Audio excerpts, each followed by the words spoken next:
তৌফিক ওমর নাফিস, প্রথমেই তোমাকে দেখতে পাচ্ছি। আশিফা রহমান, তৌফিক ওমর নাফিস, অনেক অপেক্ষার পর চলে এলাম, থ্যাংক ইউ ভাইয়া। আফরোজ মোস্তারি, নাদিম মাহমুদ, তানজিনা তোয়া, উত্তম কুমার পিন্টু, ইনশিরা ইসলাম, আফরোজ মোস্তারি, মাসুদ রানা, শাহাদত হোসেন, সবাই সালাম দিয়েছে। ওয়ালাইকুম আসসালাম ভাইয়া। মাস্তুরা খাতুন, সীমা খাতুন, ইব্রাহিম সবুজ, রিক্তা সরকার, ইব্রাহিম বিন খালিদ, তমালিকা সরকার, নাদিম মাহমুদ, বৃষ্টি, জান্নাতুল ফেরদৌস, ওয়ালাইকুম আসসালাম, জুবাইর আল মাহমুদ, মনিরুল ইসলাম, সজীব, সিয়াম পারভেজ, নিশান, তানিয়া জান্নাত, রুবেল, সাবরিনা, থ্যাংক ইউ। নাফিস, ভালো আছি ভাইয়া, তোমরা কি ভালো আছো? নিশ্চয়, এই তো ভাই ভালো। ইসরাত জাহান, উত্তম কুমার পিন্টু। আচ্ছা, আমরা মোটামুটি আর বেশি টাইম নিব না, জাস্ট একটু দেখতে চাই যে বয়াটা সেট করার পর আমরা প্রতিদিনের মতোই যে ঠিকঠাক মতো শব্দটা শুনতে পাবো কিনা।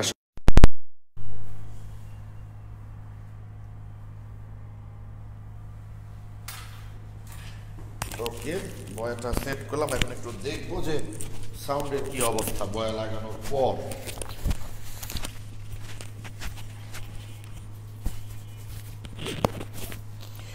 একটু প্লিজ ভাই কমেন্টে একটু জানাও তো যে সাউন্ডটা ঠিক মতো বোঝা যায় কিনা, একটু জাস্ট আমরা দেখেই ক্লাসটা শুরু করব। ওকে,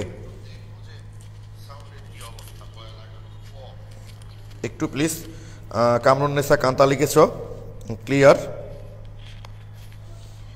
একটু প্লিজ ভাই কমেন্টে একটু জানাও তো। ওকে, সাউন্ড ঠিক আছে। আচ্ছা, একটু কথা বলি, অনেক দিন পর তোমাদের সামনে আসলাম, তাই না? প্রায় 3টা ক্লাস মাঝখানে ড্রপ ছিল। গত মঙ্গলবার, তার আগের মঙ্গলবারে ক্লাস নিয়েছি, বৃহস্পতিবার, রবিবার আর হচ্ছে মঙ্গলবার, 3 দিন বন্ধ ছিল। আমি একটু রাজশাহীর বাইরেও ছিলাম। আরেকটা বিষয় একটু খেয়াল করো, আমি প্রতিদিনই কথাটা বলি, আমি তোমাদের এই ব্যাপারে দোষ দিব না, যে তোমাদের এর আগে যখন আমরা অনলাইন ক্লাস শুরু করি তখন তোমাদের গ্রুপে মেম্বার কিন্তু কম ছিল, তাই না? তখন উপস্থিত অনেক বেশি ছিল, তোমরা অনেক সক্রিয় ছিলা, দেখতা যে তোমরা নিয়মিত ক্লাস করতা, ক্লাস করার পর তোমরা গ্রুপে পোস্ট দিতা, ক্লাসগুলো প্রবলেম থাকলে গ্রুপে পোস্ট দিতে। এখন কিন্তু গ্রুপে ক্লাস লেকচারও তোমরা তেমন একটা পোস্ট দাও না, এমন কিন্তু তেমন কোনো প্রবলেমে বলো না, ক্লাসে উপস্থিত কম থাকো, হয়তো একটা একঘেয়েমিতা চলে এসছে। এটা আমাদেরও এসছে, আমরা টিচার তো হলেও তো মানুষ, তাই না? আমাদের এসছে। তো যাক, আমরা সবাই আশা করছি যে রিসেন্ট হয়তো খুলে যাবে সব কিছু, তখন তো আমরা আবার প্রথম থেকে পড়বো। তো তোমরা অনেকেই কিন্তু প্রথম থেকে পড়বো এই আশায় রেখে দিয়েছ। আমার ধারণা যদি আগস্টের দিকে ইন্টারমিডিয়েট পরীক্ষা হয় তাহলে হয়তো বা সেপ্টেম্বরের দিকে তোমাদের ইয়ার চেঞ্জ পরীক্ষা হবে, ঠিক আছে? তো যদি তোমার মার্চ থেকেও ধরি তাহলে মার্চ, এপ্রিল, মে, জুন, জুলাই, আগস্ট, মোটামুটি আমরা 6 মাস থেকে 6.5 মাস টাইম পাবো ফার্স্ট ইয়ারটা আবার টোটালি ভালো করে কমপ্লিট করার জন্য। এবং তোমাদের এই 6 মাসের মধ্যে যদি একটু অনলাইনে ক্লাসগুলো মোটামুটি করা থাকে তাহলে অফলাইনে কিন্তু ক্লাসগুলো তোমাদের করতে সুবিধা হবে 6 মাসে, তাহলে আমরা খুব ভালোভাবে বিষয়গুলো কিন্তু কমপ্লিট করতে পারবো। এই জন্য তোমাদের কাছে রিকোয়েস্ট, সময়গুলো ভাই নষ্ট করে না, সময়কে সময় দাও, সময় তোমার প্রাপ্য তোমাকে দিবে। দেখো আমাদের আজকে 100 স্টুডেন্টের তো ক্লাসে উপস্থিত নাই, তাই না? তো যাক, আর যে অধ্যায়টা আমাদের চলছে খুবই ইন্টারেস্টিং একটা অধ্যায়, খুবই মজার অধ্যায়, কিন্তু দুর্ভাগ্য যে অধ্যায়টা এমন সময় শুরু হয়েছে যখন তোমাদের অনলাইন ক্লাসের প্রতি একটা বিরক্তিকর ভাব চলে এসছে। অথচ অধ্যায়টা কিন্তু খুব গুরুত্বপূর্ণ, খুবই সুন্দর অধ্যায়। সবচেয়ে বড় কথা হচ্ছে গুরুত্বপূর্ণ তো অবশ্যই, সবচেয়ে মজার অধ্যায় এবং খুব ইন্টারেস্টিং অধ্যায়। মানে এখানে কিন্তু সায়েন্সের পোলাপানদের যে জায়গাটাতে সবচেয়ে প্রবলেম হয় যে মুখস্থ টুখস্থ ব্যাপারগুলো, এখানে কিন্তু সেটা নাই, পুরোটাই বেসিক। এবং তোমরা যদি কোনো বিষয় বুঝতে না পারো তো নিঃসন্দেহে আমাকে বলবা, আমি অবশ্যই তোমাদের হেল্প করবো। আলভিনুর, থ্যাংক ইউ ভাই, তুমি first year, second year admission সব ক্লাসে কন্টিনিউ করে যাচ্ছে, এটা বিশাল ধৈর্যের ব্যাপার আর কি। হ্যাঁ, আয়সা সিদ্ধে অফলাইন শুরু করবে। হ্যাঁ ভাই, গভর্নমেন্টের অনুমোদন না আসলে তো শুরু করতে পারবো না। আমি তো শুরু করেছিলাম তোমাদের দিকে দেখে, তারপরের পরিস্থিতি তো তোমরা সবাই জানো ভাইয়া। ওকে, তাহলে শুরু করছি। আমরা গতদিন রাসায়নিক সাম্যাবস্থা বিষয়টা নিয়ে আলোচনা করেছিলাম। সাম্যাবস্থা জিনিসটা কি আমরা দেখেছিলাম যে কোন একটা উভমুখী বিক্রিয়ার যে অবস্থায় সম্মুখ বিক্রিয়ার গতিবেগ এবং পশ্চাৎমুখী বিক্রিয়ার গতিবেগ সমান হয় সেই অবস্থাটাকে বলি আমরা সাম্যাবস্থা। এবং আমরা দেখেছিলাম একটা বিক্রিয়া যখন সাম্যাবস্থা অর্জন করে, একটা বিক্রিয়া যখন একটা বিক্রিয়া যখন সাম্যাবস্থা অর্জন করে, সাম্যাবস্থা অর্জন করার পর কিন্তু বিক্রিয়াটা থেমে যায় না। সাম্যাবস্থা হলো একটা গতিশীল প্রক্রিয়া। তাহলে বেগ সমান হয় কেন? কারণ যেটা উদাহরণ দিয়েছিলাম যে আমি তোমার দিকে যে কটা মার্বেল ছুড়ে দিচ্ছিলাম, অ্যাট দ্য সেম টাইম তুমিও সেম পরিমাণ মার্বেল আমার দিকে ছুড়ে দিচ্ছ, ফলে মনে হবে যে বিক্রিয়াটা বোধহয় থেমে গেছে। কারণ আমার এবং তোমার দুইজনের পরিমাণের ঘনমাত্রারই তো কোনো পরিবর্তন হচ্ছে না, কারণ দুইজন দুই দিকের দিকে সমান পরিমাণ মার্বেল ছুড়ে দিচ্ছি। বাট সমান পরিমাণ দিচ্ছি জন্য ঘনমাত্রা পরিবর্তন হচ্ছে না, কিন্তু অবশ্যই আমাদের প্রক্রিয়াটা গতিশীল আছে, এই জন্য একটা বেগও কিন্তু থাকে হ্যাঁ সাম্য অবস্থায়। তো এই পর্যন্ত দেখেছিলাম আমরা। তারপর দেখেছিলাম ঘনমাত্রা ভার্সেস সময়, সময়ের সাথে ঘনমাত্রার সম্পর্কিত গ্রাফটা কেমন হবে, বেগের সাথে সময়ের সম্পর্কিত গ্রাফটা আসলে কেমন হবে। তো রাসায়নিক সাম্যাবস্থার বেশ কিছু বৈশিষ্ট্য আছে, আমরা জাস্ট এক নজরে একটু দেখে নিই। এটা কি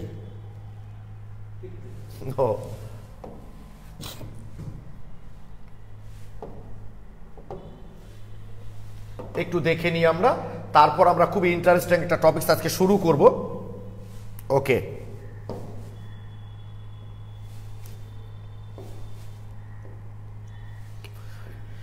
তোমরা ফার্স্ট ইয়ারের স্টুডেন্ট, সেকেন্ড ইয়ারের বড় ভাইদেরকে জিজ্ঞেস করে দেখবা, অনেক স্টুডেন্টই কিন্তু এই চতুর্থ অধ্যায়টা ভালো বোঝে না, ভালো করে করা হয় না। আমাকে সেকেন্ড ইয়ারের অনেক স্টুডেন্ট ফোন করেছে যে ভাইয়া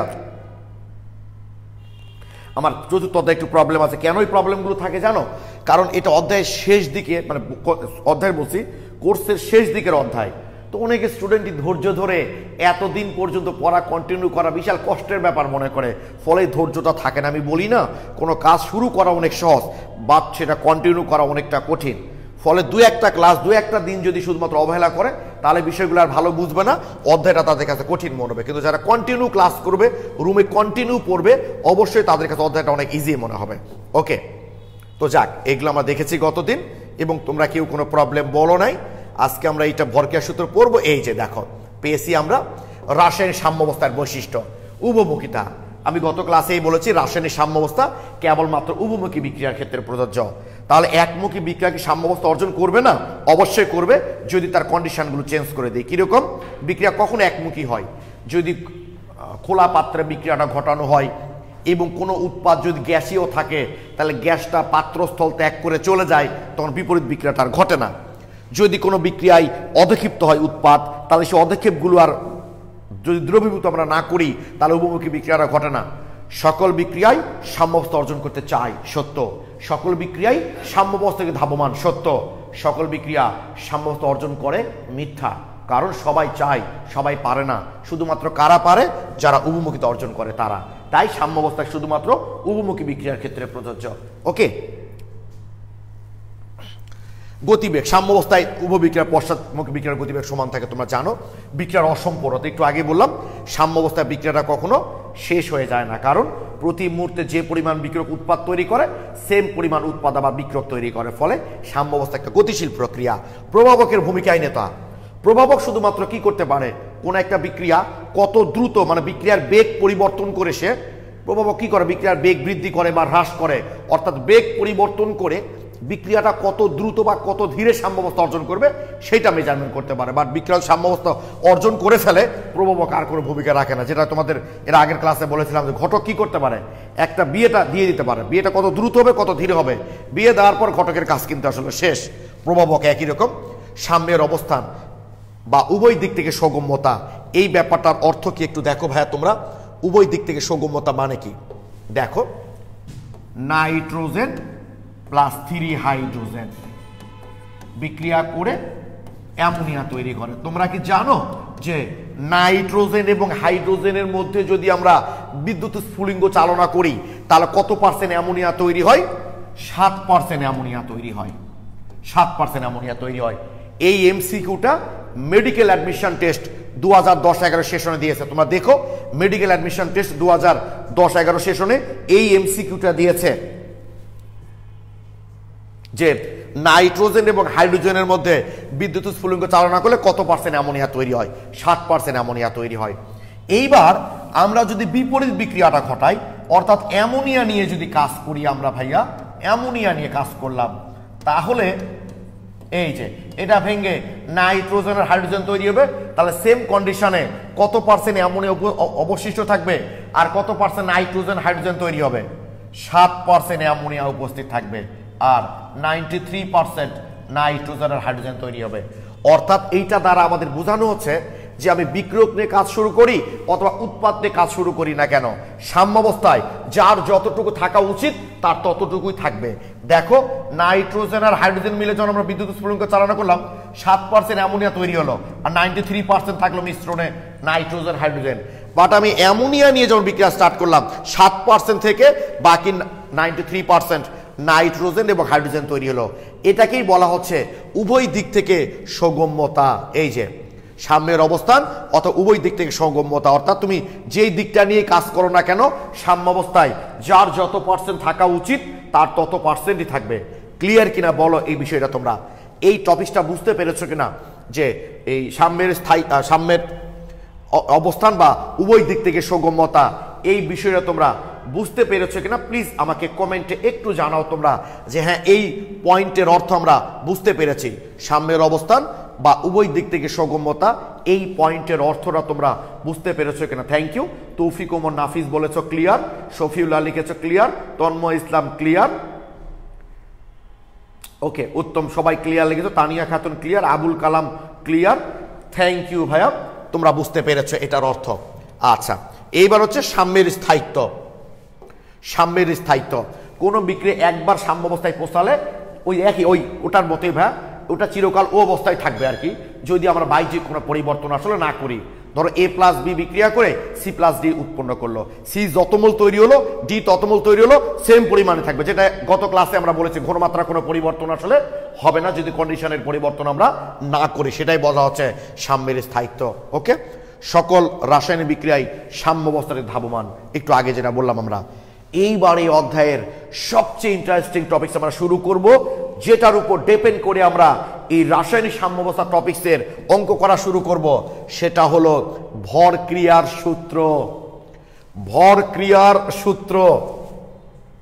ওকে, আমরা এখন এই টপিকসের রাসায়নিক সাম্যাবস্থা টপিকসের সবচেয়ে গুরুত্বপূর্ণ মাত্র 90 স্টুডেন্ট ক্লাস করে, ভাবতে পারো প্রায় 850 স্টুডেন্ট পার আছে এই গ্রুপের, অথচ ক্লাস করছো মাত্র এই যে 93 দেখতে পাচ্ছি। ভাই এটা আমার ব্যর্থতা যে আমি আসলে ভাই তোমাদের মধ্যে ক্লাসের ভালো লাগার বিষয়টা আসলে তৈরি করতে পারি নাই। ওকে, আই এম সরি। তো দেখো ভাইয়া ভর ক্রিয়ার সূত্রটা কে দিয়েছেন জানো? বিজ্ঞানী গুলবার্গ এবং ওয়েস। মজার ব্যাপার হচ্ছে যে লিখে দিয়েছি দেখো, এই ভর ক্রিয়ার সূত্রটা দিয়েছেন বিজ্ঞানী গুলবার্গ এবং ওয়েস। তো ওয়েস বানানটা কি দেখো, WAAG। তো হাজারি স্যারের বইয়ের কিন্তু উচ্চারণ লেখা আছে ভাগে, কারণ তোমরা হাজারি স্যার বই পড়তে গেলে আবার কনফিউজ হতে পারো। ভাগে লেখা আছে এই কারণে জার্মান ভাষায় ডাব্লু কে ভি এর মতো উচ্চারণ করা হয়। তাহলে ডাব্লুর জায়গায় তোমরা ভি বসাই দেখো উচ্চারণটা কি আসবে, ভাগে। যেমন জৈব রসায়নের জনককে কোন বইয়ে লেখা আছে ভোলা, এখানে আবার উল্টা, এখানে আবার কবির স্যারের বইয়ে লেখা আছে ভোলা, হাজারি স্যারের বইয়ে লেখা উহুলা। আসলে WOHLER, ওই যে জার্মান ভাষায় ডাব্লু কে ভি এর মতো উচ্চারণ করা হয়, তাই দুটাই জানতে হবে। যা বলা তো যায় না, MCQ কোনটা দেয়। অবশ্য ডেন্টাল অ্যাডমিশন টেস্ট 2004-05 সেশনে দিয়েছিল যে ভর ক্রিয়ার সূত্র কে আবিষ্কার করেন, সেখানে অপশন অবশ্য ওয়েস ছিল, ভাগে ছিল না। ওকে, এই গুলবার্গ এবং ওয়েস এই দুই পাবলিক এই ভর ক্রিয়ার সূত্রটা আবিষ্কার করেন। সূত্রটা কি আসলে দেখো, নির্দিষ্ট তাপমাত্রায় একটি বিক্রিয়ার গতিবেগ বিক্রিয়ায় অংশগ্রহণকারী প্রতিটি বিক্রিয়কের সক্রিয় ভরের সমানুপাতিক। আমরা বিক্রিয়ার বেগ নিয়ে যখন কথা বলেছিলাম গতিবিদ্যা অংশে, আগের অংশে যখন আমরা কোনো বিক্রিয়ার বেগ নিয়ে কথা বলেছিলাম, সেখানে বলেছিলাম কোন একটা বিক্রিয়ার বেগ বিক্রিয়কের ঘনমাত্রার সমানুপাতিক, তাই না? তো এখানে একটা চমৎকার টপিক এসছে যে নির্দিষ্ট তাপমাত্রা একটা বিক্রিয়ার গতিবেগ বিক্রিয়ায় অংশগ্রহণকারী প্রতিটি বিক্রিয়কের সক্রিয় ভরের সমানুপাতিক। এই সক্রিয় ভর জিনিসটা কি, এইটা সম্পর্কে আগে আমরা একটু জানবো যে এই সক্রিয় ভর জিনিসটা আসলে কি। ওকে, ক্লিয়ার? সূত্রটা দিকে আরেকবার তোমরা হাইলাইট করো। নির্দিষ্ট তাপমাত্রা একটি বিক্রিয়ার গতিবেগ বিক্রিয়ায় অংশগ্রহণকারী প্রতিটি বিক্রিয়কের সক্রিয় ভরের সমানুপাতিক। তাহলে আমরা জাস্ট একটু জানতে চাই এখন সক্রিয় ভর জিনিসটা কি, সেটা এখন আমরা দেখব। ওকে,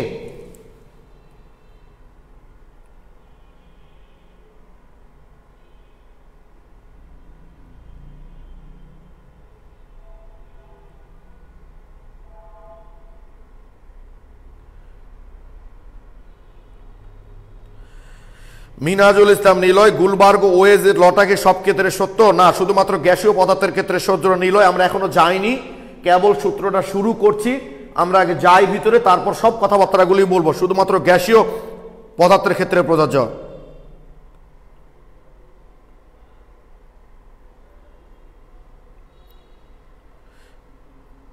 ওকে, থ্যাংক ইউ।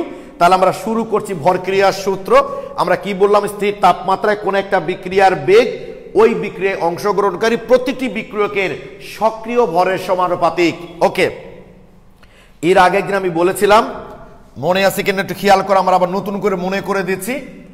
এ এবং বি দুইটা গ্রুপ, এর সদস্য হচ্ছে খেলোয়াড় 10 জন, বি এর খেলোয়াড় হচ্ছে 12 জন, তাই না? তাহলে স্বাভাবিক আমাদের কাছে মনে হতে পারে যে এদের সংখ্যা যেহেতু 10 জন আর এদের সংখ্যা যেহেতু 12 জন, তাহলে এরাই বোধহয় খেলায় জয়লাভ করবে, তাই না? কিন্তু প্রবলেম হলো ভাইয়া, এমন যদি হয় এই 12 জনের মধ্যে 4 জন সক্রিয় নয়, 4 জন অসুস্থ, তাহলে কয়জন খেলায় অংশ নিচ্ছে? 8 জন। তার মানে এই গ্রুপে 12 জন উপস্থিত থাকা সত্ত্বেও 12 জন উপস্থিত থাকা সত্ত্বেও খেলায় অংশ নিচ্ছে মাত্র 8 জন, কারণ এই 8 জনই সক্রিয় থাকছে। তাহলে ওই খেলার ফলাফল কি 12 জনের উপরই নির্ভর করবে না 8 জনের উপর নির্ভর করবে? অবশ্যই 8 জনের উপর নির্ভর করবে। কারণটা হলো এই 8 জনই সক্রিয় ছিল খেলায়। তাই বলা হচ্ছে যে কোনো একটা বিক্রিয়ায় যে কটা বিক্রিয়ক অংশ নেবে তাদের মধ্যে যারা সক্রিয় থাকবে, বিক্রিয়কগুলো সক্রিয় মানে বিক্রিয়ার বেগটা তাদের সক্রিয় ভরের সমানুপাতিক। ক্লিয়ার? সক্রিয় ভর টার্মটা কি বোঝা গেছে ভাই? যে বিক্রিয়ক অণুগুলো সক্রিয় থাকবে তাদের সমানুপাতিক হবে, সবার আসলে না। এই সক্রিয় ভরকে আমরা দুইটা প্যারামিটার দ্বারা প্রকাশ করি ভাইয়া। সক্রিয়, একটা হলো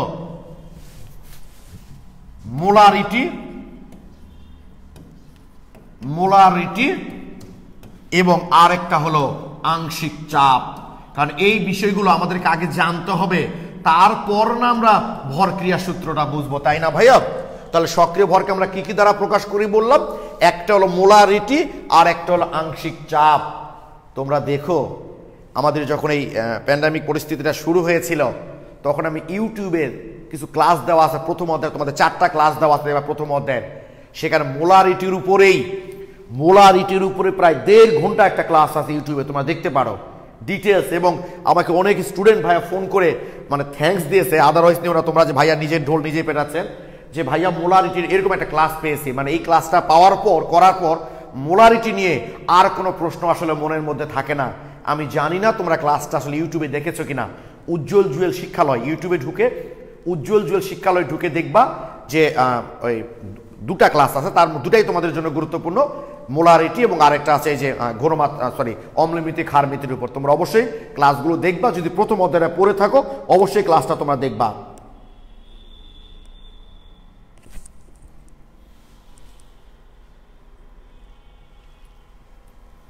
ওকে, থ্যাংক ইউ। কামরুন নেসা কান্তা লিখেছ, দেখেছি। তোমরা তাহলে বলতে পারবা মোলারিটি জিনিসটা আসলে কি? মোলারিটি জিনিসটা হচ্ছে এই যে মোলারিটিকে যদি আমরা সি দ্বারা প্রকাশ করি কনসেন্ট্রেশন, তাহলে N/V, অবশ্যই ভিটা কিন্তু লিটারে।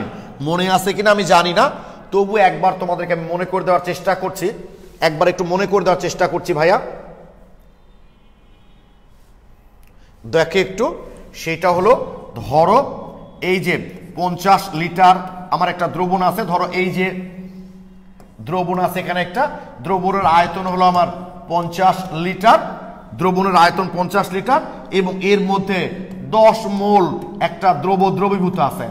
আমার দ্রবণের আয়তন হলো 50 লিটার, তার মধ্যে 10 মোল দ্রবীভূত আছে। তাহলে মোলারিটিটা কি হবে ভাইয়া জানো? 10/50, এইটাই হলো ওই দ্রবণের মোলারিটি। তাহলে মোল পার লিটার, জাস্ট আমি মনে করে দেওয়ার চেষ্টা করছি তোমাদের, মোল পার লিটার।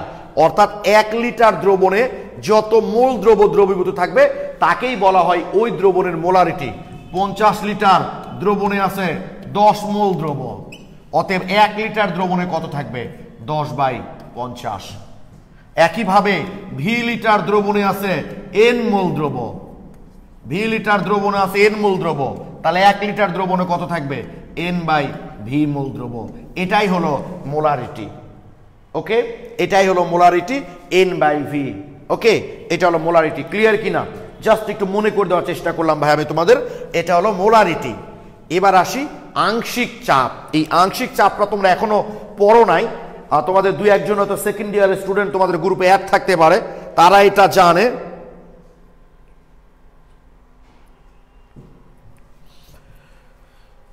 ওকে, তোমরা সেকেন্ড ইয়ারের স্টুডেন্টরা এটা জানে, তাদের সেকেন্ড পেপারের প্রথম অধ্যায়ে এটা আছে আংশিক চাপ জিনিসটা।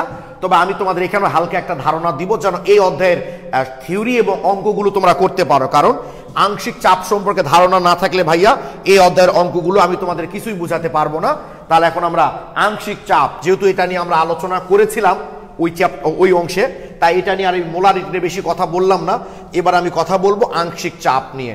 আংশিক চাপ সেকেন্ড ইয়ারের পোলাপান যদি 2-1 জন এই গ্রুপ উপস্থিত থেকে থাকো, এই আংশিক চাপ পড়ানোর সময় তোমরা কোনো কথা বলবা না, তোমরা কোনো কমেন্ট করবা না, কোনো প্রশ্ন করবা না, কোনো উত্তর দিবা না। কারণ তোমাদের তো আংশিক চাপ সম্পর্কে ভালো মতো ধারণাই আছে, কারণ আংশিক চাপের অনেক অঙ্ক টঙ্ক তোমরা করে এসেছো প্রথম অধ্যায়ে। বাট ফার্স্ট ইয়ারের পোলাপান তো এখানে একদমই নতুন, তাদেরকে বিষয়গুলো একটু শিখতে দিবা। ওকে, তাহলে দেখো এই যে ভাইয়া একটা পাত্র, এই পাত্রের মধ্যে 3টা গ্যাস আছে। ওকে, এই পাত্রের মধ্যে 3টা গ্যাস আছে, এ বি সি 3টা গ্যাস আছে। এই 3টা গ্যাস একসঙ্গে পাত্রের গায়ে যে চাপ দিল সেটা মনে করো 10 ATM। তাহলে 3টা গ্যাস পাত্রের গায়ে যে চাপটা দিবে সেটা হলো মোট চাপ, তারা দিল 10 ATM। এর মধ্যে এ দিল মনে করো 2 ATM, তারপর হচ্ছে বি দিবে মনে করো 3 ATM। তাহলে আলটিমেটলি সি দিবে কত ATM বলো তো? সি দিবে কত ATM? তোমরা একটু কমেন্টে জানাও তো আমাকে। এ দিল 2 ATM চাপ, এই পাত্রের মধ্যে এ বি সি 3টা গ্যাস আছে, তারা একসঙ্গে যে চাপটা দেয় সেটা হলো 10 ATM। ওকে, 10 ATM।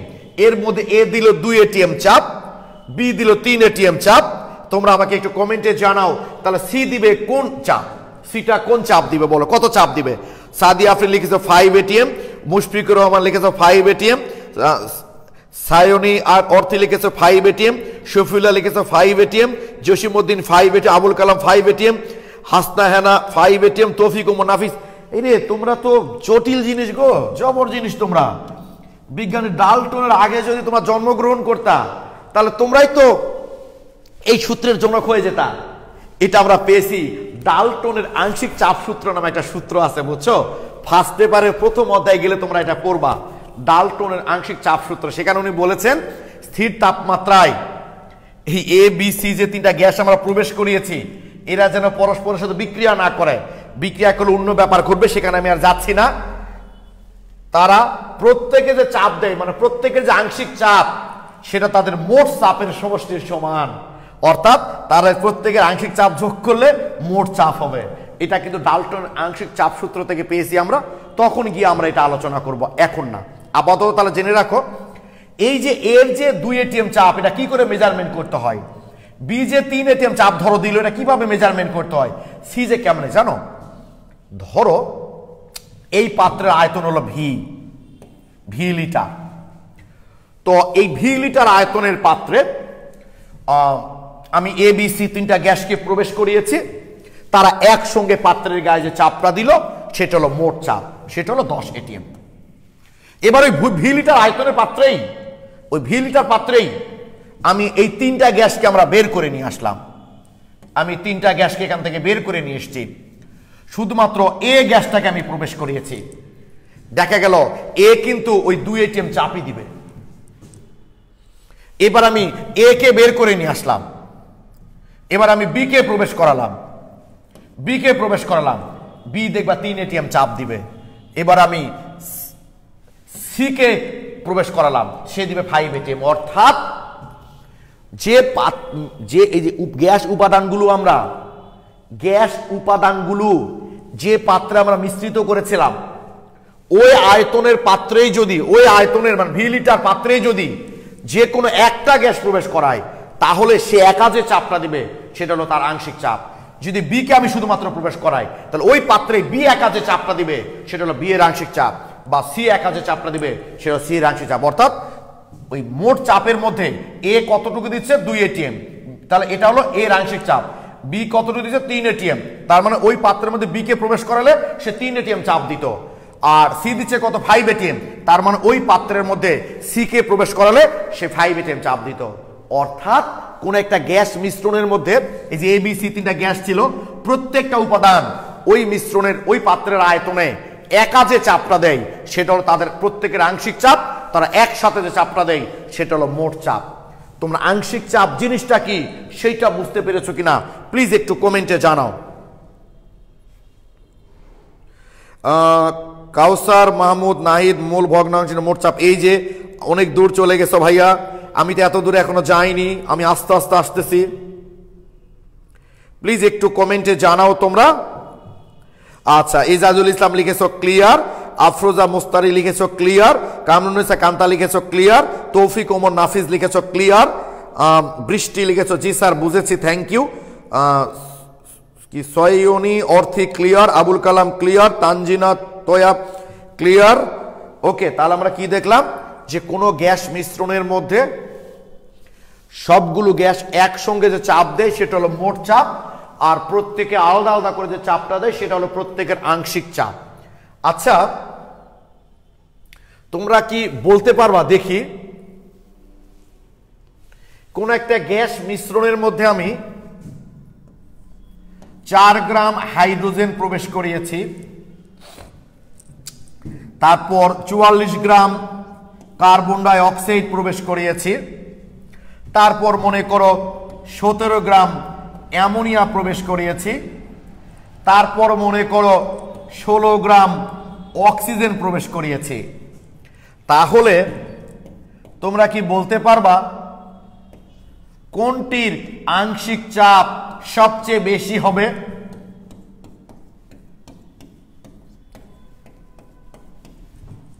তোমরা কি আমাকে বলতে পারবা একটা গ্যাস মিশ্রণের মধ্যে আমরা এই 4টা গ্যাসকে প্রবেশ করিয়েছি, সেটা হলো 4 গ্রাম হাইড্রোজেন, 44 গ্রাম কার্বন ডাই অক্সাইড, 17 গ্রাম অ্যামোনিয়া এবং 16 গ্রাম অক্সিজেন। তাহলে কোনটির আংশিক চাপ সবচেয়ে বেশি হবে তোমরা কি বলতে পারবা? আমি কিন্তু সেকেন্ড ইয়ারদের পোলাপান যদি 2-1 থেকে থাকো, আমি কিন্তু তোমাদেরকে নিষেধ করেছি কমেন্ট করতে ভাইয়া। হ্যাঁ, আচ্ছা, এখানে নিলয় হাইড্রোজেন লিখেছো, তাসনিম তন্মনা লিখেছো hydrogen, Arthi number D, Kanta লিখেছো ডি, এসপি দাস লিখেছো বি মানে hydrogen, Tanmoy Islam carbon dioxide, Rafid B, Toufiq Omar Nafiz hydrogen, Suchi লিখেছো D, Afroza Mustari hydrogen, Shafiullah D, Nure Afsana D, Musammat Tania Khatun hydrogen, Abul Kalam A মানে অ্যামোনিয়া। আচ্ছা, তমালিকা সরকার ডি, মাইশা মালিয়া ডি, রিক্তা সরকার লিখেছো এ, উত্তম কুমার পিন্টু লিখেছো কার্বন ডাই, শামসুজ্জাহ ইবনে আজিজ লিখেছো অক্সিজেন, তানিয়া জান্না ডি, শাউন সি, কথা বন্ধু লিখেছো বি। আচ্ছা ঠিক আছে, তোমরা মিশ্র প্রতিক্রিয়া জানিয়েছো। আসলে খেয়াল করো ভাইয়া একটু তোমরা, সেটা হলো যে হাইড্রোজেন 2, তাই না? এ বি সি 3টা গ্যাসের মধ্যে অবশ্যই যার মোল সংখ্যা বেশি থাকবে তার সেই তো বেশি চাপ দিবে, তাই না? সহজ কথা তো ভাইয়া, এর পরিমাণ যদি বেশি থাকে তাহলে ওর চাপাচাপিটা বেশি হবে না? এর পরিমাণ যদি বেশি, তাহলে যার পরিমাণটা বেশি থাকবে তার চাপাচাপিটা তো আসলে কি হবে ভাই বলো দেখি? বেশি হবে, সহজ কথা। তাই অবশ্যই যার পরিমাণ বেশি থাকবে তার চাপটা বেশি হবে। আমরা কিন্তু এইসব পদার্থের পরিমাণ বলতে কিন্তু ভর বুঝাই না ভাইয়া, পরিমাণ বলতে কিন্তু আমরা মোলকে বুঝাই, মাথায় রাখবা। পরিমাণ বলতে আমরা মোল বুঝাই, আর মোল সমান কি জানি আমরা? W/m। অর্থাৎ কোনো পদার্থের ভরকে যদি আমরা আণবিক ভর দিয়ে ভাগ করি তাহলেই মোল সংখ্যা পেয়ে যাব। তাহলে হাইড্রোজেনের 4 গ্রাম মানে কি? 4/2, তাই না? হাইড্রোজেনের 4 গ্রাম মানে হচ্ছে ভর হচ্ছে 4 গ্রাম, আর মোল তো হাইড্রোজেনের আণবিক ভর তো আমরা জানি 2, তাহলে হচ্ছে 2, তার মানে হাইড্রোজেন 2 মোল আমরা নিয়েছি। অ্যামোনিয়ার আণবিক ভর হচ্ছে 17 গ্রামই নিয়েছি, মানে 17/17, তার মানে এটা 1 মোল। কার্বন ডাই অক্সাইড আণবিক ভর 44, তাহলে 44/44 মানে এটাও 1 মোল।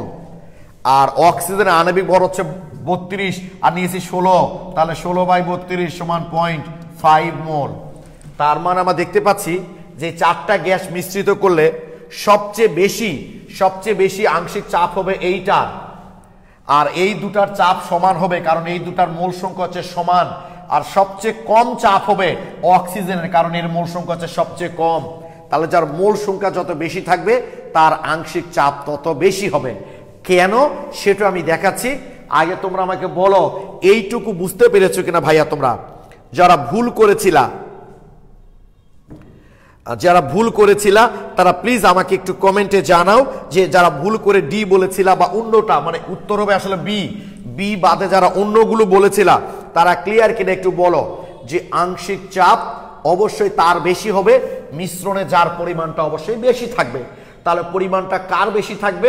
অবশ্যই পরিমাণ তো স্বাভাবিক, আমরা হিসাব করি সবসময় গ্যাসের ক্ষেত্রে মোল দিয়ে তার পরিমাণটা হিসাব করি, মানে ভর বা আণবিক ভর। তো আমরা দেখলাম যে হাইড্রোজেনের সবচেয়ে বেশি আছে, তাই এর মোল আংশিক চাপটা বেশি হবে। তোমরা দেখবা যে সেকেন্ড পেপারের প্রথম অধ্যায় যখন তোমরা পড়বা দেখবা যে এই ধরনের এমসিকিউ এত এসছে যে কোনটির আংশিক চাপ সর্বোচ্চ, কোনটির আংশিক চাপ সর্বনিম্ন। এটা ফাইনাল পরীক্ষা থেকে শুরু করে অ্যাডমিশন টেস্ট, সেটা যেখানেই অ্যাডমিশন দাও না কেন তুমি।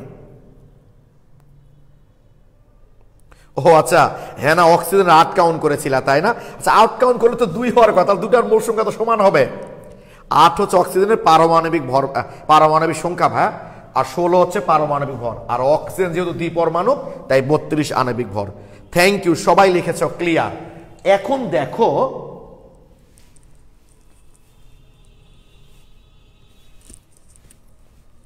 খেয়াল করো ভাইয়া, তাহলে আমি যদি এর আংশিক চাপটা বের করতে চাই, আমি যদি এখন এর আংশিক চাপ বের করতে, পি দিয়ে বলে আংশিক চাপ কার? এর। তাহলে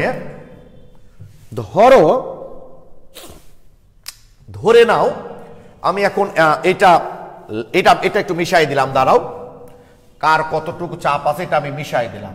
ওকে, এটা আমি মিশাই দিলাম। আচ্ছা থাক। তো আমরা বললাম যে এ বি সি 3টা গ্যাস আছে, আমি এটা মিশ্রিত করেছি মনে করো ভাইয়া 1 মোল, বি মিশ্রিত করেছি আমি 2 মোল, সি মিশ্রিত করেছি মনে করো আমি 3 মোল। ওকে, এই গ্যাস মিশ্রণের মধ্যে তাদের মোট চাপ ছিল 10 atm। ওকে, তার মধ্যে আমি এ মিশ্রিত করেছি 1 মোল, বি মিশ্রিত করেছিলাম 2 মোল, আর সি মিশ্রিত করেছিলাম মনে করো 3 মোল। তাহলে তুমি আমাকে বলো তো একটু, এর আংশিক চাপটা মোট চাপের কত অংশ হবে? এর আংশিক চাপটা মোট চাপের কত অংশ হবে? তাহলে মোট কত পরিমাণ ছিল? মোট পরিমাণ ছিল 3, 2, 5, 3, 2, 5 আর 1, 6, 3, 2, 5 থেকে 6।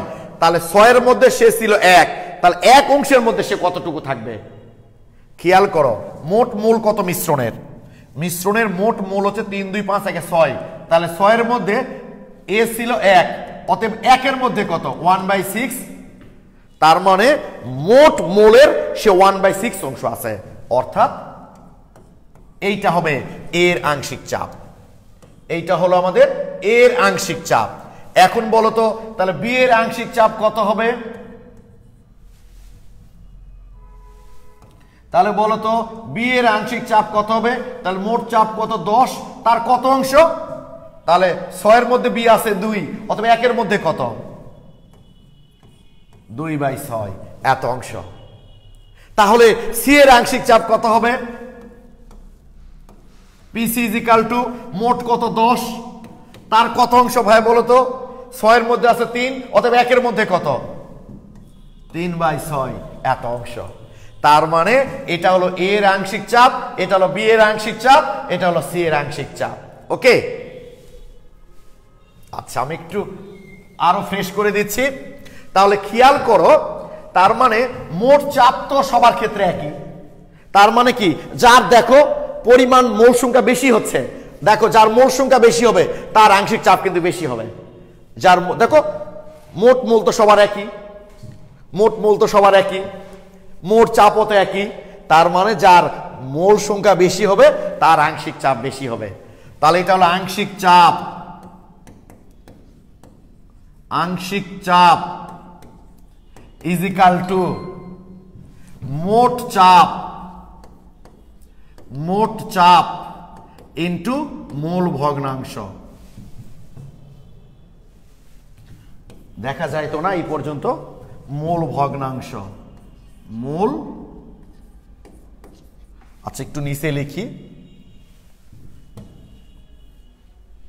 একটু নিচে লিখি ভাই, সুবিধা হবে তোমাদের, বুঝতে সুবিধা হবে। এটা খুব গুরুত্বপূর্ণ একটা কথা।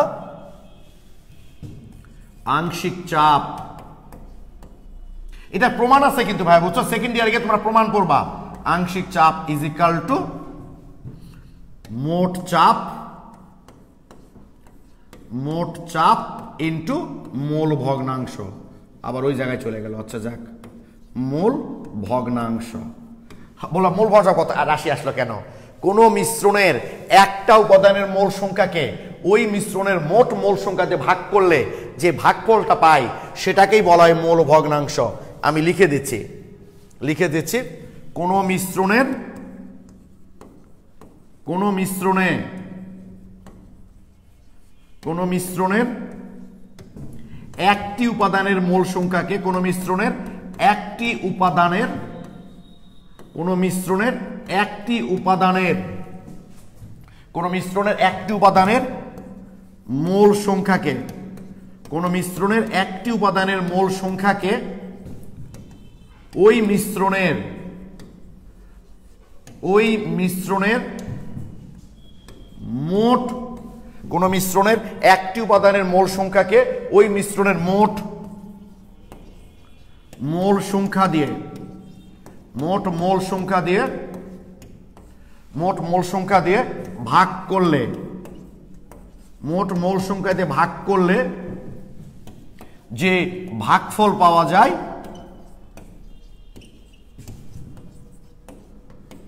যে ভাগফল পাওয়া যায়, যে ভাগফল পাওয়া যায় তাকে ওই মিশ্রণে, তাকে ওই মিশ্রণে ওই উপাদানের, ওই উপাদানের মোল ভগ্নাংশ বলে, মোল ভগ্নাংশ বলে। ক্লিয়ার কিনা বলো ভাই তোমরা মোল ভগ্নাংশের সংজ্ঞাটা? কোন মিশ্রণের একটা উপাদানের মোল সংখ্যাকে,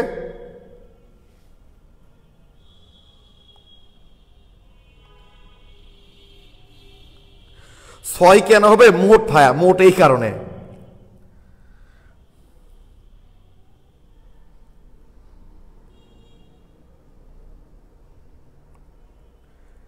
ওকে, ক্লিয়ার কি?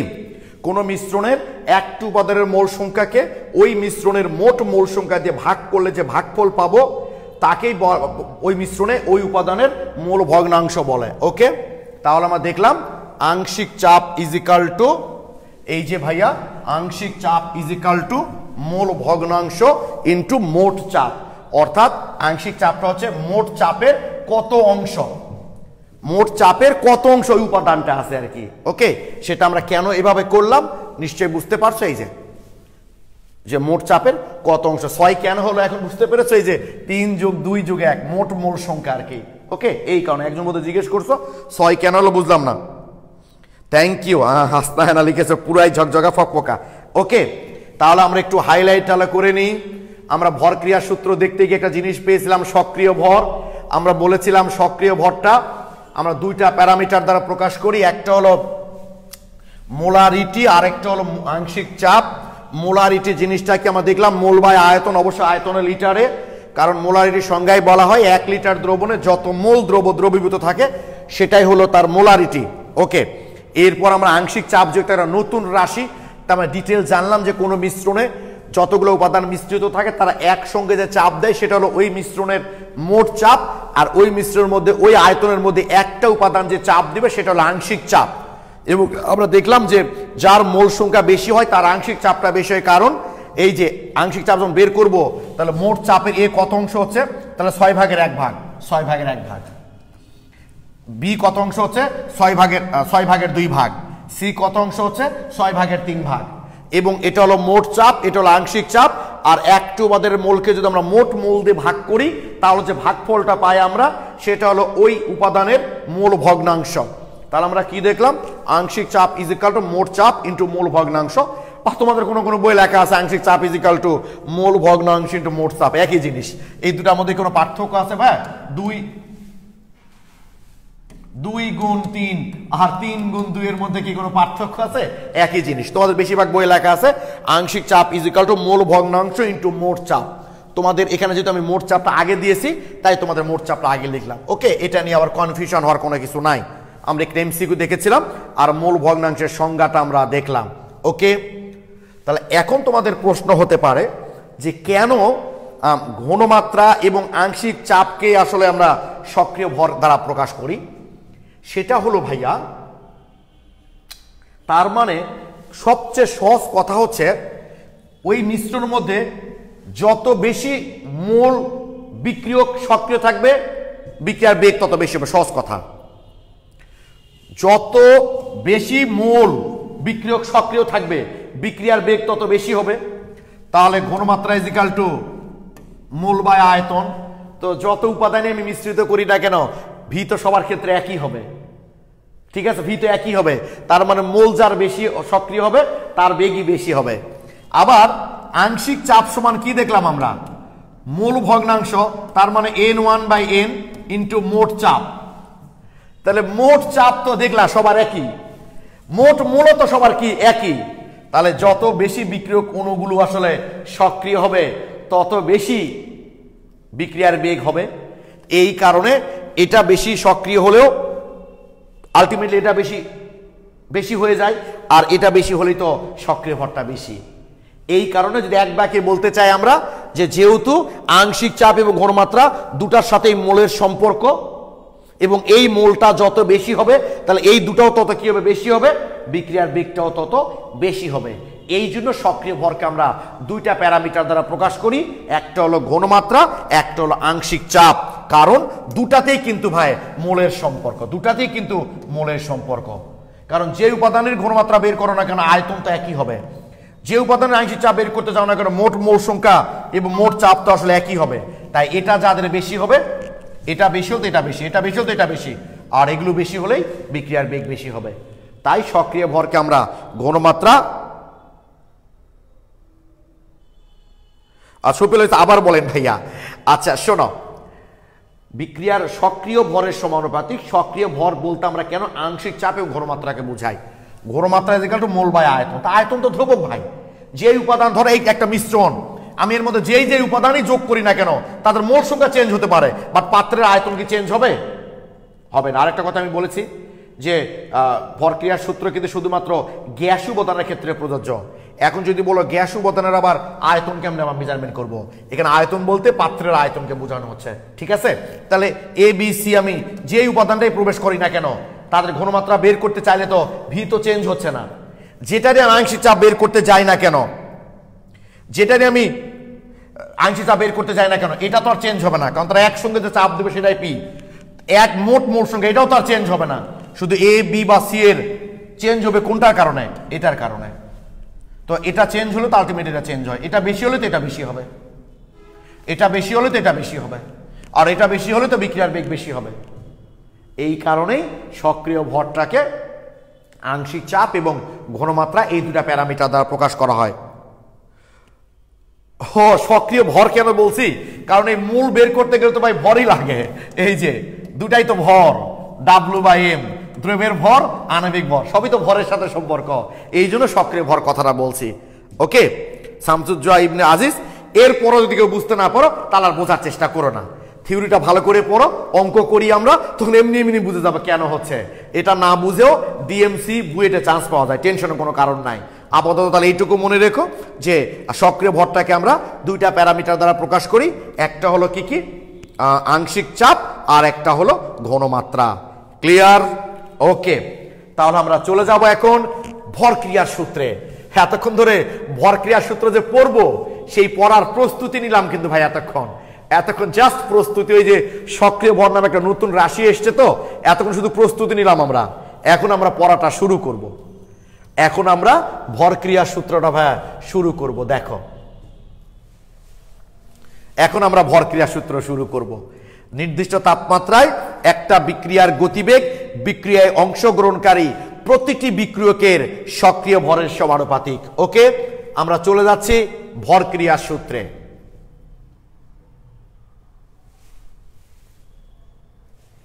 ওকে, ধরে নাও এ প্লাস বি বিক্রিয়া করে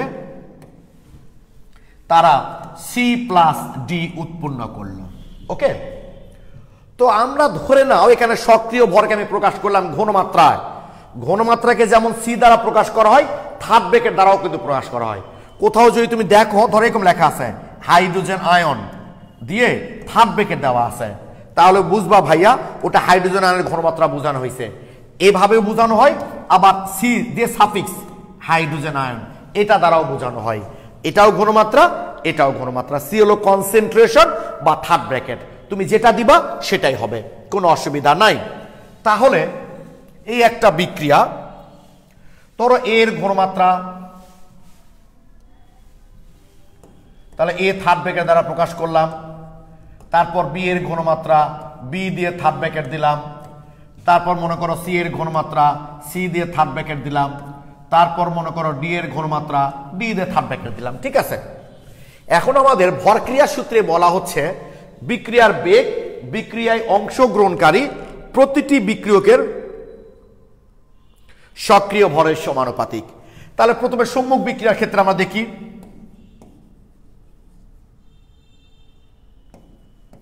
সম্মুখ বিক্রিয়ার ক্ষেত্রে, সম্মুখ বিক্রিয়ার ক্ষেত্রে শোনো, তোমরা যখন মনে করে দেখো দ্বিতীয় অধ্যায়ে দ্রাব্যতার গুণফল টপিকটা পড়েছিলা, তখন কিন্তু এই ভর ক্রিয়ার সূত্র আমাদের কাজে লেগেছিল। তখন আমরা বলেছিলাম যে আপাতত হালকা পাতলা জেনে রাখো, চতুর্থ অধ্যায় গিয়ে আমরা ডিটেলস পড়বো। এখন সেই ডিটেলসে আমরা চলে এসেছি। তাহলে সম্মুখ বিক্রিয়ার হার, রেট হার, সাফিক্স এফ মানে ফরওয়ার্ড, সম্মুখ বিক্রিয়া তাই ফরওয়ার্ড, সম্মুখ বিক্রিয়ার সমানুপাতিক বিক্রিয়কের, তাহলে বিক্রিয়কে এখানে এ এবং বি,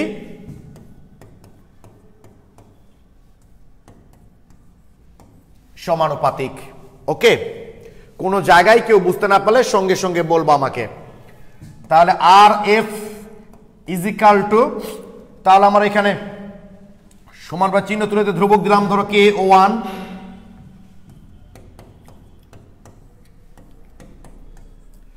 এই যে আমার মনে হয় এইটুকু তোমরা বুঝতে পেরেছ।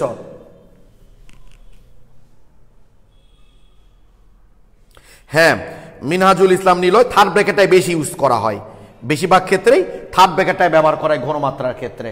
ওকে, এ হলো আমাদের সম্মুখ বিক্রিয়া। এবার পশ্চাৎমুখী বিক্রিয়ার বেগ, পশ্চাৎমুখী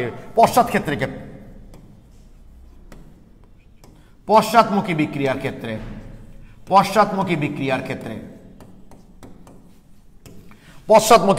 ক্ষেত্রে আচ্ছা, পশ্চাৎমুখী বিক্রিয়া যদি আমরা চিন্তা করি, পশ্চাৎমুখী বিক্রিয়া, বিপরীত বিক্রিয়া যদি চিন্তা করি, তাহলে সি আর ডি এবার বিক্রিয়ক না।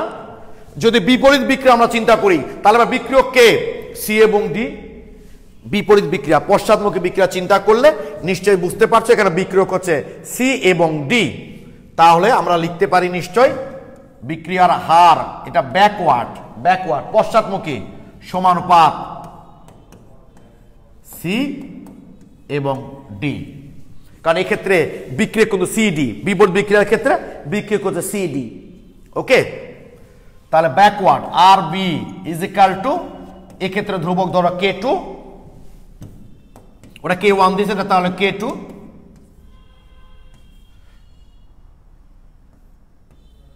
ওকে, কারণ দুটো ধ্রুবক কিন্তু এক হবে না। আমরা হার ধ্রুবক কাকে বলি, একক ঘনমাত্রার ক্ষেত্রে বিক্রিয়ার যে বেগ সেটাই বেগ ধ্রুবক, কিন্তু দুটার ঘনমাত্রা তো এক হবে এমন কোনো কথা নাই, ঘনমাত্রা তো ভিন্ন হতে পারে, আর ঘনমাত্রা ভিন্ন হলে তো বেগ ধ্রুবকে ভিন্ন হয়ে যাবে। এই জন্য এটা K1 দিলাম, এটা K2 দিলাম। এ হলো পশ্চাৎমুখী বিক্রিয়ার ক্ষেত্রে বিক্রিয়ার হারের রাশিমালা। তোমরা নিশ্চয়ই জানো সাম্যাবস্থায়, তোমরা অবশ্যই জানো সাম্যাবস্থায় RF = RB। সাম্যাবস্থায় ফরওয়ার্ড বিক্রিয়ার বেগ ইজ ব্যাক, তাই না? RF = RB সাম্যাবস্থায়।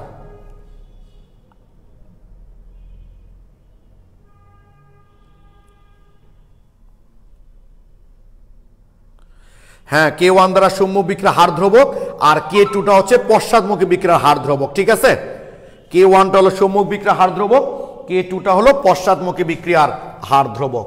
ওকে, তাহলে আমরা নিশ্চয়ই লিখতে পারি এখানে এখন, তাহলে RF কে তার মানে কি K1 AB = পশ্চাৎ RB মানে কি K2 CD। আমার মনে হয় এইটুকু বুঝতে পেরেছো, কারণ সাম্যাবস্থায় উভয় বিক্রিয়ার বেগ সমান, তাহলে RF = কি হবে RB। তাহলে RF মানে কি এই যে K1 AB, আর RB মানে কি K2 CD। ওকে, তাহলে আমরা ধ্রুবকগুলোকে একদিকে নিই, তাহলে K1 by K2 = CD by AB। ঠিক আছে, ধ্রুবকগুলো জাস্ট একদিকে নিলাম আমরা। এবং তোমরা নিশ্চয়ই জানো একটা ধ্রুবককে যদি আমরা আরেকটা ধ্রুবক দিয়ে ভাগ করি তাহলে ধ্রুবকই পাই। একটা ধ্রুবককে আরেকটা ধ্রুবক দিয়ে ভাগ, একটা ধ্রুবককে আগে গুণ যাই করি না কেন, একটা ধ্রুবককে আরেকটা ধ্রুবক দিয়ে ভাগ করলে সবসময় ধ্রুবক পাওয়া যায়। তাহলে K =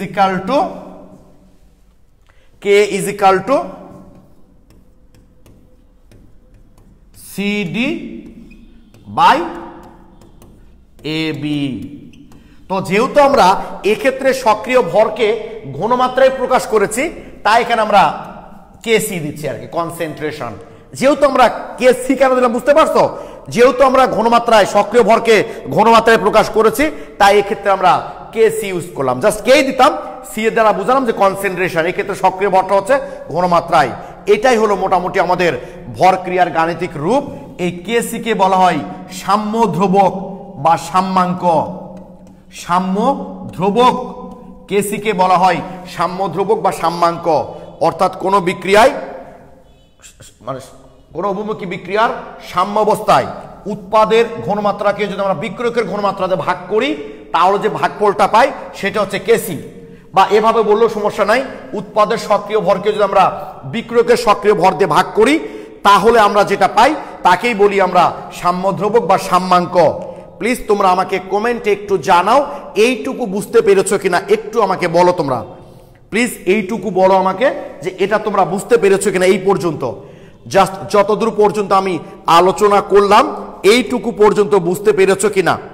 তানিয়া লিখেছো ক্লিয়ার, আবুল কালাম ভালোভাবে বুঝলাম ভাইয়া, SP দাস ক্লিয়ার, তৌফিক ওমর নাফিস ক্লিয়ার ভাইজান, সাদিয়া আফরিন বুঝেছি ভাইয়া, মাইশা মালিহা একদম ক্লিয়ার, তামান্না হাসনাত সুচি ক্লিয়ার, তানজিনা তোয়া বুঝেছি ভাইয়া, ইব্রাহিম সবুজ ক্লিয়ার, ইজাজুল ইসলাম এখন পর্যন্ত ক্লিয়ার ভাই, থ্যাংক ইউ। সবাই বুঝতে পেরেছ? এখন কথা হচ্ছে, যদি ভাই আমার এই বিক্রিয়াটা সামনে যদি মোল সংখ্যা দেওয়া থাকতো, মানে এটা মনে করো A, এটা মনে করো B, এটা মনে করো M, এটা মনে করো N, তাহলে এগুলো কিন্তু ঘাত হয়ে যেত। তাহলে কিন্তু ভাই এগুলো ঘাত হয়ে যেত। এই যে কেন আমি বুঝাই দিচ্ছি, তাহলে এই যে A, এটা হলো B, তাহলে এটা A, এটা হলো B। এখন যদি বলো কেন ভাইয়া ঘাত হতো, খেয়াল করো, মনে করো 2A + 3B বিক্রিয়া করে 2C প্লাস D তৈরি করেছে। তাহলে খেয়াল করো তো ভাইয়া, এই বিক্রিয়াটার ফরওয়ার্ড সম্মুখ বিক্রিয়া বেগটা কি হতো? প্রতিটি বিক্রিয়কের সক্রিয় ভরের সমানুপাতিক বলেছি। তাহলে এ আরেকটা এ, ঠিক আছে না? তারপর বি আরেকটা বি আরেকটা বি, তিনটা বি আছে। তো একই রকম তিনটা রাশি গুণ না করে কি করতে পারি আমরা? ঘাত করতে পারি। এখানে লিখতে পারি না? এই জিনিসটা মানেই তো একই রকম দুই জিনিস না লিখে দুইটা স্কোয়ার করলাম, একই রকম তিন জিনিস না লিখে কি করলাম? কিউব করলাম। মনে করো 10 গুণ 10 গুণ 10 গুণ 10, এই 4 বার 10 গুণ না করে কি করতে পারি? একটার উপর কয়টা? 4টা পাওয়ার করলেই তো হয়ে যায়। তো আমরা বলেছি প্রতিটি বিক্রিয়কের সক্রিয় ভরের সমানুপাতিক। তাহলে দুটা এ, তাহলে এ গুণ এ, দুটা বি, বি তিনটা বি, বি গুণ বি গুণ বি। তো একই রাশি বারবার গুণ না করে একটার উপর ঘাত করলেই তো হয়ে যায়। সেই কাজটাই করেছি আমরা, সেই কাজটাই এখানে আমরা করেছি। অর্থাৎ এই যে আমরা সব ক্ষেত্রে তাই, এই যে সি এর ক্ষেত্রে আমরা কি দিয়েছি? এখানে এম দিয়েছিলাম বোধহয়। তাহলে এম, তাহলে এন, তাহলে এম এন, সব জায়গায়, সব জায়গাতেই ভাই, সব জায়গায় জিনিসটা এই যে A B M N, A B M N, A B M N, অর্থাৎ মোলগুলো ঘাত হয়ে যাবে। মোলগুলো কেন ঘাত হবে এই তো বুঝাই দিলাম তোমাদেরকে আমি। প্লিজ তোমরা আমাকে একটু জানাও যে ভরক্রিয়ার সূত্রে বিক্রিয়ার মোল যে ঘাত হয়ে যায়, কেন মোলটাকে আমরা ঘাত বানাই সেটা বুঝতে পেরেছো কিনা প্লিজ আমাকে একটু কমেন্টে জানাও। এই যে মোলগুলোকে আমরা ঘাত বানালাম, মোলকে আমরা ঘাত বানালাম, মোলকে কেন ঘাত বানালাম এইটা প্লিজ একটু বুঝতে পেরেছো কিনা আমাকে প্লিজ একটু কমেন্টে জানো। জি ভাইয়া বুঝতে পেরেছি। মানে আমি বহুত পোলাপানকে দেখেছি তারা এটা মুখস্থ করে মোল ঘাত হয়ে যায়। তো মোল কেন ঘাত হয়? কারণ প্রত্যেকটা বিক্রিয়কের সক্রিয় ভরের সমানুপাতিক। তাহলে দুটা বিক্রিয়ক, দুটাকে আমার গুণ করতে হবে। তো দুইটা গুণ না করে আমরা একটা একই রকম রাশি বারবার গুণ না করে যতবার আসে রাশিটা একটার উপর ঘাত করলে হয়ে যাবে। Thank you so much. Shafiullah, Tania, Suchi, Kamrunnesa, Kanta, Jasimuddin, স্পিড দাস, তৌফিক ওমর, নাফিস, আবুল কালাম, আফরোজ, মোস্তারি, ইজাজুল ইসলাম, ইনশিরা ইসলাম, সবাই সুন্দর, তানিয়া, জান্নাত, জাকিয়া, সবাই লিখেছ clear. Thank you so much. তাহলে এটা যদি তোমরা ক্লিয়ার হয়ে যাও তাহলে এটা আমরা কেসি দেখলাম, তাই না? এটা তো আমরা কেসি লিখেছি। তাহলে সক্রিয় ভরকে যদি ভাই আমরা আংশিক চাপে প্রকাশ করি তাহলে কে, এখানে পি লিখবো, প্রেসার, চাপ প্রেসার। তাহলে আমরা থার্ড ব্র্যাকেট তুলে দিয়ে কি দিতে পারি? পিসি। পি দ্বারা বুঝালাম প্রেসার, কার প্রেসার? সি উপাদানের প্রেসার টু দি পাওয়ার এ। তারপর পিডি, পি দ্বারা বুঝালাম প্রেসার, কার প্রেসার? ডি এর প্রেসার। আমরা তো এখানে থার্ড ব্র্যাকেট না দিয়ে তো সিও লিখতে, এভাবে তো লিখতে পারতাম সিসি, সিডি। সি মানে কনসেন্ট্রেশন আর সি মানে উপাদান, সি মানে কনসেন্ট্রেশন আর ডি মানে উপাদান, by P A to the power A into PB to the power P. এই হলো আমাদের কেসি আর এই হলো আমাদের কেপি। কেসিটা হলো বিক্রিয়ক এবং উৎপাদ যখন আমাদের ঘনমাত্রায় প্রকাশ করব আমরা, মানে সক্রিয় ভরকে যখন ঘনমাত্রায় প্রকাশ করব তখন কেসি, আর সক্রিয় ভরকে যখন আমরা আংশিক চাপে প্রকাশ করব তখন হচ্ছে কেপি। ওকে, এই ভরক্রিয়ার সূত্রটা হচ্ছে গ্যাস উপাদানের ক্ষেত্রে প্রযোজ্য। গ্যাস উপাদানের ঘনমাত্রা বের করতে গেলে আমরা আয়তন কোনটাকে ধরবো? পাত্রের যে আয়তন সেটাকে আমরা ধরবো আয়তন। আর মোল তো বুঝতেই পারলা। এই পর্যন্ত ক্লিয়ার কিনা ভাই প্লিজ আমাকে একটু জানাও তোমরা। সি এর পাওয়ার কেন হলো বুঝলাম না, সি এর পাওয়ার কেন হলো? ওফ সরি, এখানে চেঞ্জ হয়ে গেছে, খেয়াল করি নাই চেঞ্জ হয়ে, সরি আমার তো এ ছিল নিচেরটাতে, তাই না? সরি, থ্যাংক ইউ, চেঞ্জ হয়ে, সরি খেয়াল করি নাই ভাইয়া। এটা হবে এম, এটা হবে এন, এটা হবে এ, এটা হবে বি, সরি, থ্যাংক ইউ।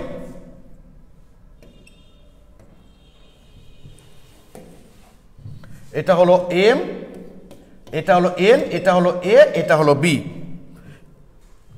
এবার ক্লিয়ার কিনা বলো? সরি ভাই, আমি এক্সট্রিমলি সরি, জিনিসটা আমি উল্টা করে লিখে ফেলেছিলাম। এখন ক্লিয়ার কিনা বলো? এই এখন ক্লিয়ার কিনা একটু প্লিজ তোমরা আমাকে বলো। এখন নিশ্চয় ক্লিয়ার।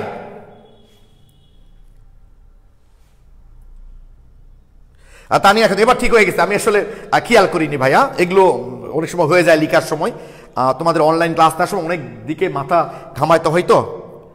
আবার clear, thank you so much.